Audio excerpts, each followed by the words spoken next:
Welcome back to the Zeitcast, friends.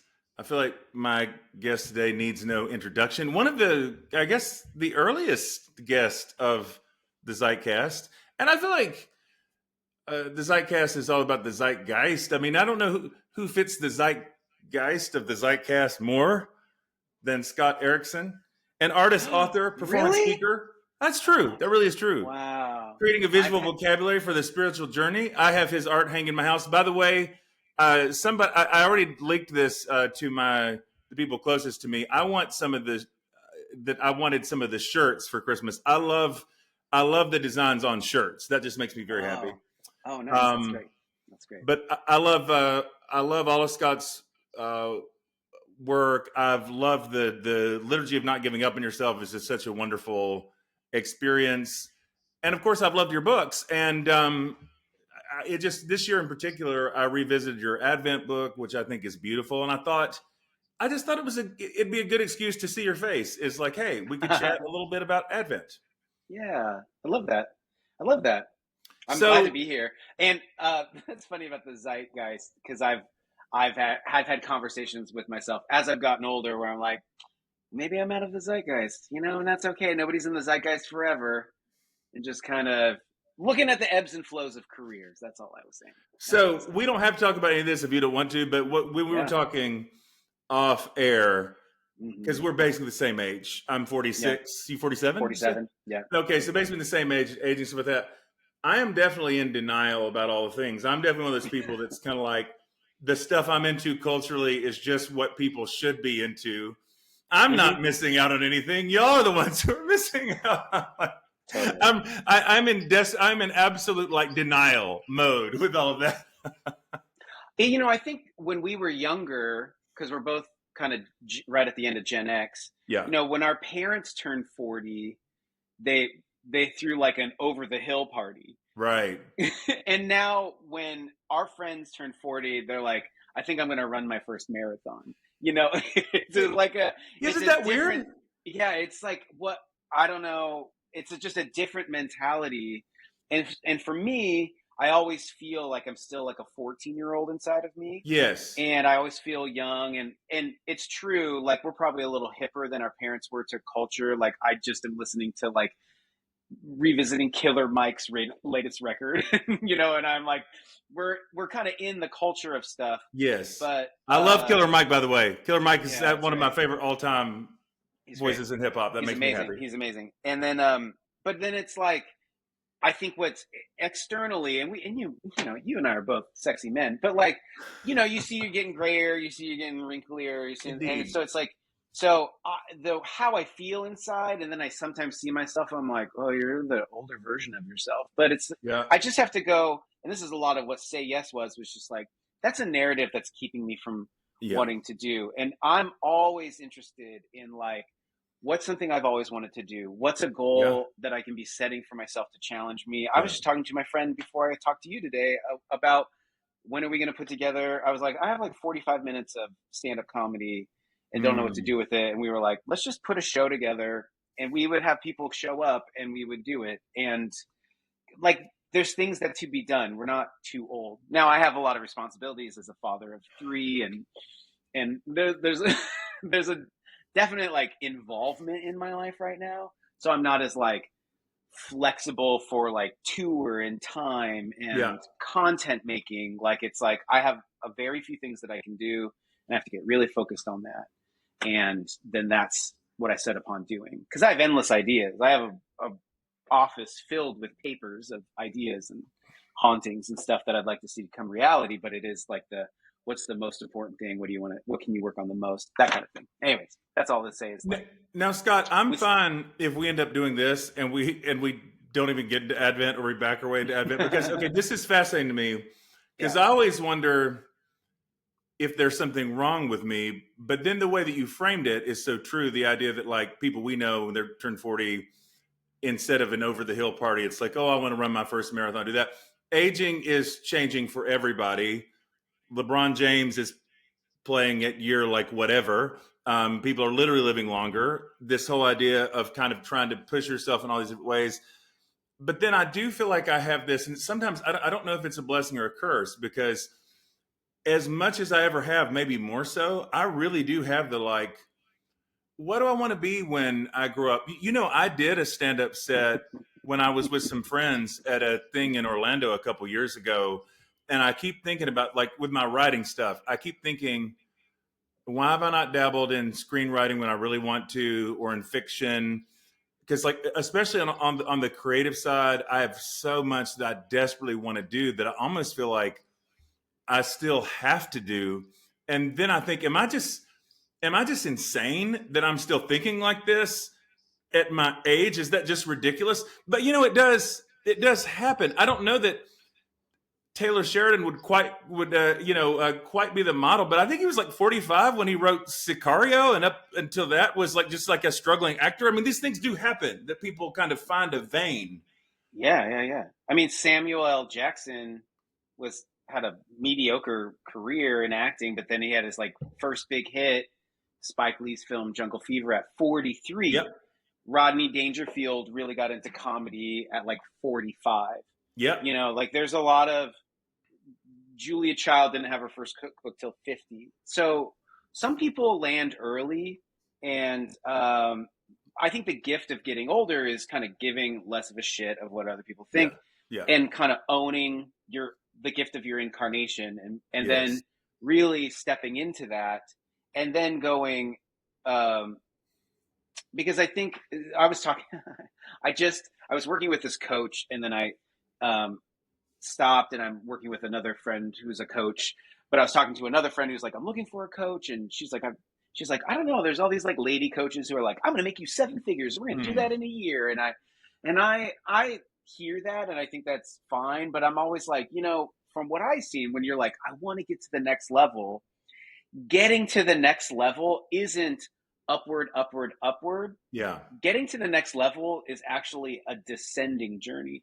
Yeah. It's, if you look at like every popular movie, Iron Man Mm. 3, it's not a great movie, but it's kind of great because in that movie, he's like, who am I? Is it the suit Yeah. or is it me? And if I took away the suit, who am I? And it's like a Right. descent. The Dark Knight Rises. It's like Yeah. he has to go into the pit to come out of the pit. It's always what happens in getting to the next level is you must descend and find a firmer place from within yourself to stand, and then that's how you come out of it. Oh, I look like I delayed there for a second. I'm Oh sorry. no, Did you're I great. delay? You're Oh, right. okay, it delayed for me. So then, uh, I think getting older, part of the dissolving of the ego, Yeah. which could have been like, I look this way, or whether you let go and you're like, what do I deeply care about? What Yeah. is my perspective? These are like the steps to a descent to a place to stand within yourself. Yeah. And I think more and more I can't, in the words of Cher, I can't turn back time. And so I Thank have you. to go, well, either I have to do it now, or in this it's going to come through this particular way. And what Say Yeah. Yes was just going, a dream is going to die because a dream is a version of Mm. your life Yeah. that you didn't bring your weaknesses and vulnerabilities to. Mm-hmm. And the path of desire that's calling you is going to come through those vulnerabilities and offer a unique outlet, Yeah. participation that you hadn't imagined. And so that's kind of where I'm always. So when I talk to people, and even myself, it's like, I never was in a band and I never did a Mm-hmm. concert. And lately I've been like, I really want to try to write a song in my Mm. lifetime. I read Jeff Tweedy's book, Write One Song. It's Yeah. a great little audiobook. It's like 2 hours long too. And he's just like, you should try to write a song. And he kind of Mm. breaks down how he writes a song. And so I've been like, I should try to write a song. And when I say a song, I'm not talking like With or Without You by U2. I'm thinking more like The Streets, just a beat with some like British talking over it, or Yeah. or like LCD Sound System. Not Yeah. that guy's not talented, but it's like. And then when somebody's like, I never was in a band, I never put on a concert, I was like, that's doable. It just is, if you're willing to define what does a band look like, Right. then what does a concert look like? Mm. Because you could be in a band with your friends, making, choosing free beats online, and Mm-hmm. then make a little show for your kids or your family. Mm-hmm. It's all doable. It's just like what's blocking you is this idea of perfection. Yeah. And so Yeah. I'm always like trying to confront that idea and go, well, what is my deep call in this? And Yeah. then just like you, because I have family obligations, which I love, I don't want to get Of rid course. of. I go, okay, what's the thing that's really calling me the most and what I should pay Absolutely. attention to? And then kind of that's how I work. So one of the tensions that I feel like you articulated there, Scott, which I think about a lot because I am 1,000% bought in. And honestly, if I think about, I think it'd be fair to say this has basically been the last 10 years of my life. I mean, even it's weird. It's been 10 years basically since I wrote How to Survive a Shipwreck. So the Mm-hmm. whole notion of second half of life, falling upward, that, letting go of ego, descent, death of the dream. I fully believe and embrace all of those things. What Yeah. makes it really interesting is I think sometimes for me, I think sometimes for my sense of like what ministry is supposed to be in my brain has probably almost meant playing small, sometimes smaller than I really feel, like almost kind of Yeah. because you know what, as I mean, I love Jesus more than ever, and I love the church. But everything Christian can become so niche. You can feel like you'd be trapped in such a niche. So it's an interesting place in Yeah. my life because on the one hand, I feel like I don't have the same kind of ego, ambition, drive. Like I like to make a name for myself, succeed for success' sake, like that kind of thing. And yet, I almost feel like the thing inside of me that just wants to connect with people, that just wants to be out there making whatever this sound is, almost feels like bigger and more rambunctious than Mm. ever. So it's interesting how like that. This is an interesting tension, because in some ways I almost feel like for me, I'm wondering if, because the question I've been asking myself, if like almost the invitation is uh, to operate in like less ego in that way would actually be more like, yeah, well, like be loud because you're loud and like you're a big person and that's okay, as opposed to like Yeah. humble bumbleness, which can Yeah. still be, you know what I mean, kind of like an artifice of second half or Yeah. something. I don't know if that makes sense. Yeah. It does. Because we were told, oh my God, I have this story, Jonathan, and I've told it. I should try to tell it publicly more, but I did tell it at a moth storytelling event.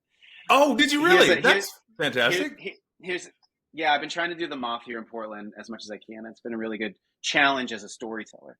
Yeah. But uh, for those of you listening, so I had the immense opportunity to be on The Price is Right in 1999, and with Bob Barker, I got called up on stage, and I played for my. When I got up on stage, I played for a Cadillac, and it came down to this is going to tie in. It came down to where the game I was playing was pick numbers out of a bag, and there's uh, X's, so it's like three strikes you're out. So it came down to where I had like one more number and one more strike. So it's a 50-50 chance. And it like immediately happened. I was like almost even unaware that it was happening. But what I was trained to do in the church is if I ever got to a place of influence and I Mm. ever got to a place where I would be in front of millions of people, I need to throw up the name of Jesus. And as I'm reaching into the bag and Bob Barker's like, pull out a number, I'm like, Bob, I'm going to pray to my God, Jesus. And That's then I reach amazing. in and I pull out a strike. I pull out a strike and I lose. That's amazing. And I've done that talk where I like have the video and then I pause it and I like walk through it and I'm like, do you, because you see my hand go up and point like this and I'm like, do you know this moment? Have you ever had this moment? And it is a funny thing that we were indoctrinated into going, Yes. you being big is wrong, it's all God's Right. glory. And we never really went past that. Like, what does that even mean? We're Yeah. talking about an invisible deity. Like, we're just saying, like, don't shine too much because God is the only one who shines. But Jesus is like, you are the light of the world. Yeah. You Yeah. are light. You are a city on a hill. You are something that Mm. is meant to shine. He's not Yeah. going like, I am a Yeah. city on a hill, so don't outdim me. And Yeah. I think here's how I have made amends with it, and you let me know if you want to change it or if this is helpful language. No, I'm In loving my this. own Keep going. experience, I worked at a great church in Houston, Texas, and I had a job that I loved, but Mm, I burned out at it. sure. And I had a burnout after 3 years, and I had to leave it because I just was in shambles. And what I learned from that is that the engine of accomplishment to earn love Mm, is a very strong engine, and it yeah. will Yeah. get you up in the morning. And but it inevitably leads to self-destruction, and that Yeah. has been my experience. Mm, It led to my own self-destruction. And after therapy and healing and being very aware of that, I've wondered, like, I still have this ambition and I still want to mm, do things. I still mm, want to contribute. So I was like, what is another engine that is equally strong as that mm, engine? And I feel like the engine of gift giving is a very yeah. strong engine. And this is partly informed by Lewis Hyde's book, The Gift, and then Mm, Seth yeah. Godin kind of translating that.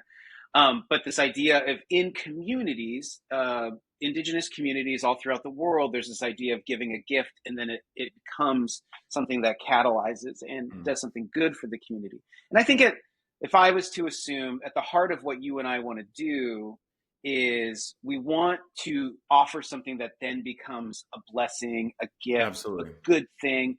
What I'm really always interested in is like a moment of solidarity. I think Yeah. solidarity is one of my biggest values because it dissolves the illusion that we're separate from each Absolutely. other, and it brings us into. I really think it brings us. I remember you and I talked about the communion table a lot. I really think it brings us to Yeah. the table of communion with each other and God, and Yes. so I that's at my heart of what I want to do. Mm, Now, I don't mind putting on a flashy outfit. I don't mind making mm, a sparkly show to help people have a good time. yeah. But at the end of it, I don't need to go like this because I just because I understand that I'm trying to be a conduit Yeah. of what, and I'm not pointing to something separate of me. It Right. is what's coming through me. That's right. It That's is right. it is God coming through me Yeah. when I step into my abilities and my capabilities Mm, that are particular to me, and I offer mm, them as a gift. And mm, so I do think there's a first half of life kind of ego, which is mm, like, I want to be a big deal. I want to be, and that's mm, fine.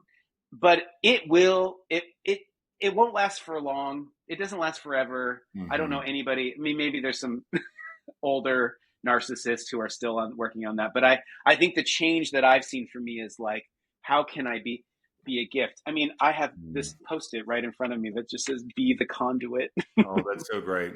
That's so great. Be the conduit of content. Because I got to spend some time with Franciscan Friar Richard Rohr, and just during one of our personal Mm, times, somebody asked him this question, like, "You've written so many books, like so many books," and he was like, "How have you been able to produce so much?" And he just simply said, he's like, when I when I under I can't do a good impression, that's a great Father Roar. but he does this. He I does see two it. hands together. He said, when I understood that I didn't have to be the creator of content, but the Yeah. conduit of Mm, content, things became a lot easier. so good. What a line. Yeah. What a line. And I have adopted that into, at least I know what the Spirit has called me to do. And so I am mostly like, what would like to come through me? What is asking me? And that is a mystical and weird walk. Mm. And that's part of my job that I I'm have rarely in the talked midst of about it. this, Scott, but like, and I mean, I Mm-hmm. guess for anybody who does anything, who creates anything, makes anything, um, I guess the temptation, the resistance is always to get in your head. But the image of that for me, which I still feel like I do a form of this a lot. I'm literally, and I didn't learn. I was never good at basketball because I didn't start to play till the seventh grade after I got Yeah. tall. But Yeah. Yeah. I literally, because this is very much still in me to do. Um, I'm thinking about like being at the free throw line, go through my little free throw ritual of like 2 dribbles, spin the ball, and before I take the shot, quick scan of like, is there any unconfessed sin? Quick, Lord Jesus Christ, Son of God, have mercy on me. Like whatever it might be, quick, like whatever. And then if I'm shooting 2 free throws and I'm doing it like before the second one, and it's almost like I'm sure when your hands reaching the bag, you're like, I think there's probably some sense that maybe if I don't, I'm sure there, your point, then you're probably more likely to win. I mean, you're doing the right, but like, it's weird how often now, because I feel like this happens a lot. I still have that impulse to overanalyze. Is there anything to deal with? And I feel like I'm constantly hearing somewhere in here. I'm constantly hearing just step into it. Just step into it. Just step into it. Just step into it. I mean, over and over again, just step into it. Because I'm always like, are my motives right? Do I need to tweak this? Or just step into it. And Yeah. I feel like that is the thing I'm constantly being invited to right now. Is this sense that even the old quote, the kind of the glory of God is a human fully alive. If you to step into it, to be that conduit is what God wants. And it doesn't give God more glory to not do that. Neither does it, Scott. And I know this has been kind of crucial for me, and maybe one of my biggest shifts in the last few years, because I think it's good and right that people like us in terms of social location and all that. You want to reckon with your place in the world. And I'm so grateful for like the people who helped me to do that. And I think about, like with the community that we started in Oklahoma City with the table, getting to lead with Cece and Malika and Nicole and all that. Well, such like a joy. But it took me a while to kind of see, because I feel like I was internalizing something that nobody, I don't think it directly was telling me, but like this sense that, well, if I want to lift up other voices, that I need to be quieter or do what I do less, and kind of finally realizing, wait, that's not actually the idea at all. Like for me to not do what I do, for me to not be fully me, actually doesn't help anybody else step into their thing more at all. Like that's just not the idea. But I think that was kind of the overcorrection in my life for a while. Yeah. And that totally makes sense, because I say this in all humility. You and I are both white, straight men, and who are really wanting to be alongside our sisters and brothers who are having different experiences in the systems that are created. That I like to joke, I'm like, oh, the whole thing's made for me. I can just walk into any church and they're like, here's a microphone. Would you like to talk? And so there's an actionable and an intention to have a diversity of voices, and but it doesn't mean that, like I always say, I'm like, I can't help my incarnation. Right. I didn't get to choose who I came into the world to be. I get to choose what I do with that. But it's the I want to make sure that I don't see anything being stampered down, but I also don't want me to be stampered down, because I'm like, I can't help that I'm this way. It's just how I came into the world. Because I've had do I share this on the podcast? Because like I had an experience where somebody told me that they were like, this one person was like, and my friend who's a pastor of the church that I go to, he was like, I was talking to the speaker, and he was like, what we need like a new iconography for Christianity. And he's like, well, that's kind of what Scott is trying to do in some ways. He's trying to create this visual vocabulary for Christianity that hasn't been updated in a long time. And he's like, yeah, but is there anybody who's like not him doing that? And then he's like, and he goes, well, I've been thinking about working with this one girl, the speaker.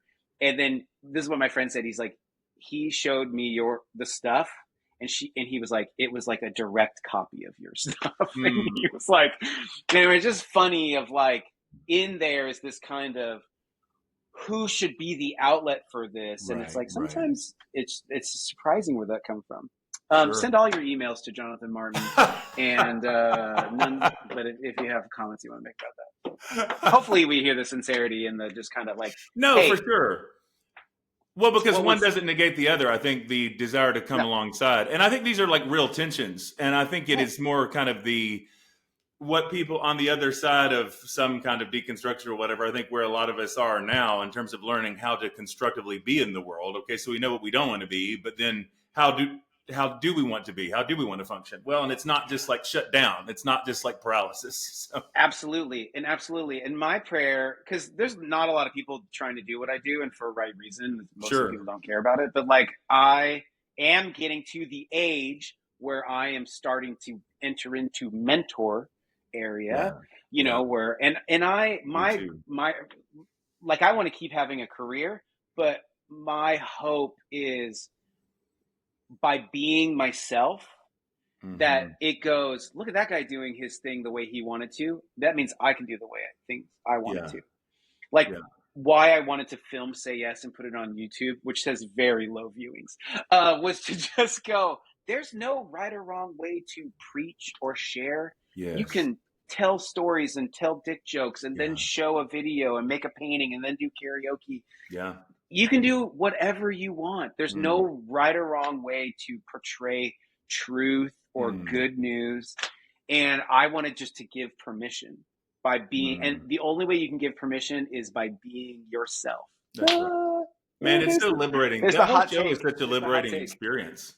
Yeah. I'm so grateful for it in that way. This is so. How about this, Scott? How about here at the end, Mm-hmm. we can come full circle to Advent this way. Yeah. I was I was just thinking about, because I almost, in revisiting your Advent book, I almost got tickled because you kind of say almost casually in the beginning, like that in that book going into Advent, it's like, yeah, we're coming out of this like military action in Syria, and it was a really divisive election season. It was like, oh my gosh. and I just thought to myself, it's like, oh well, good thing things are a lot different this Advent. Who knew 2024 was just like 2016? Oh Right. my gosh. Yeah. But in a way, it made a really profound point to me, that like this idea that, I mean, every time I'm rereading these gospel texts, it's like in the days of Caesar Augustus, in the days of Herod, or just this idea that in a way, isn't the story always the same that way? Yeah. Yeah. You're right. It is, and it's funny how history is cyclical and comes back to the same stuff, and there's always going to be snake oil salesmen and powers that are destructive, and war and all the awful things, and then yet I think what was a catalyst for me in making Honest Advent was witnessing the propaganda of the Christmas brand, which Yeah. I think is great. I love the colors and the lights Sure. and the music. I'm into it all. But I was like, oh, does this have anything to say anymore about the world I live in? Or Yeah. has it just become another distraction, or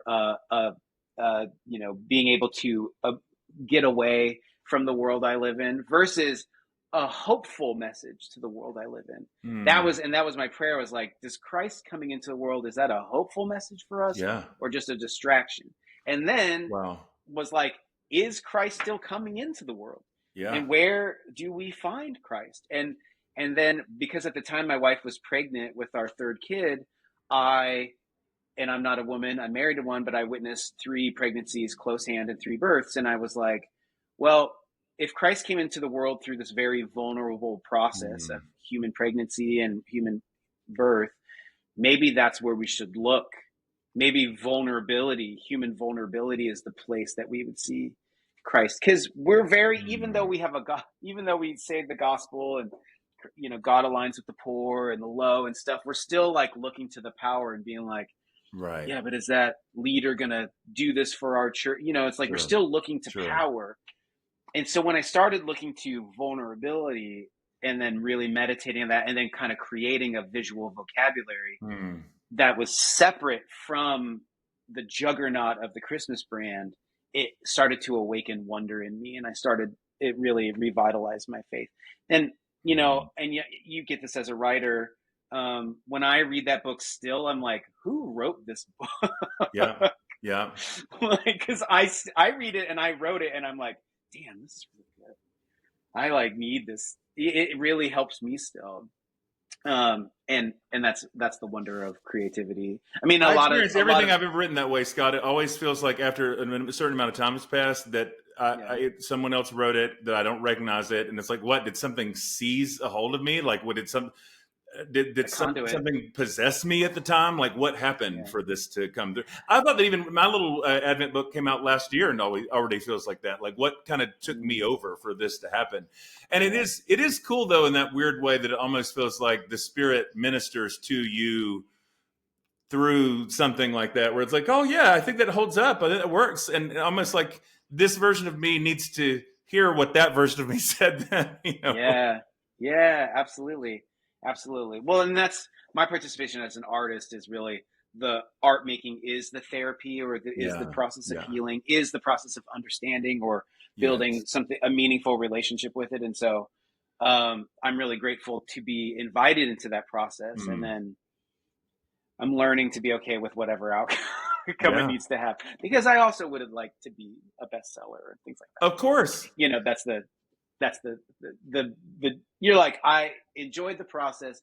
It would be nice if other people enjoyed this too. And yeah. But even back to the early, okay, and I want to honor your time, Scott. But is it even back to the earlier conversation? Isn't it funny? Advent is still very much a niche thing, isn't it? Because that's my sense. It's like, because I think like, oh, but these are universal human themes of longing and like, yeah, it's still pretty niche. I think out there for a lot of people. I think they're universal themes, but yeah, there is not quite the appetite for Advent that there is for Christmas, and I don't know that there ever Yeah. will be. Even though Advent is very much what we need. Yeah. It's uh it's funny because we're still putting out all this Santa stuff, and Right. great Right. Christmas movie stuff. I, I don't know. I actually feel like people are like, ugh, Yeah. Yeah. how much are you going to tell the story about a guy who's Right. dropping presents off of a sleigh? Yeah. But I also think that there is this, how do I say this? I think there's this way of talking about biblical stories that is also in the same vein of, it seems like it has nothing to do with our lives either. Yeah.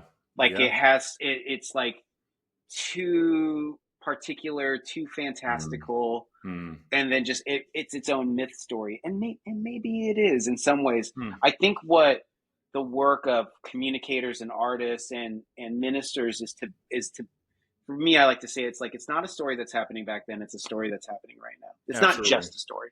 Yeah. And that bridge building, and so our writings and our artwork and stuff has to be about that. But we've all heard some minister, some preacher expounding on the number of cattle and the number, on some Right. obscure passage in the Bible, and you're like, I'm glad you went to seminary and you got a Bible degree. Do you Yeah. know how to translate to the human heart at all? Right. Sure. And I think there's an aspect of certain kind of religious institution and a religious kind of way of talking about things that is also divorced from feeling like it has anything to do with the human life. Like, Absolutely. I have one chapter in my Bible, in my Bible. Freudian. I I want to have read one that chapter. too. I have one chapter in Honest Advent where it's like a virgin birth. I don't know. Yeah. Like, like our friend Kenneth Tanner, one of the best Yeah. things he ever said to me. I was asking him some stuff, and he told me, and he's like, and that's about as much as the mystery I can know. Yeah. And that Yeah. was such a tremendous answer to go, it's a mystery I don't know. Mm. But then I can go, I don't know about a virgin birth, but I know that transformation is kind of like a virgin birth. Like, it's Yeah. something that happens Yeah. to you that you're not in charge That's right. of. And That's we've right. all kind of had something happen to us, and we're like, Yeah. what's going on, and what do I do now? And it Yeah. changes everything. And it's about making that transition. That's And it. I think that's, yeah. Because Finding I those. really want to be a person who talks like a normal person, Yeah. even Yeah. though I secretly believe there's a mystical man hiding behind everything. Yeah. No, me too. Me too. Because that's it. The story. It's like the stuff that we can recognize and that does have handles for us. I mean, it's like it's everywhere. Like the Mary's the whole invitation to the story. Like, everybody knows what it is to say yes, but they don't know exactly what they're saying yes to.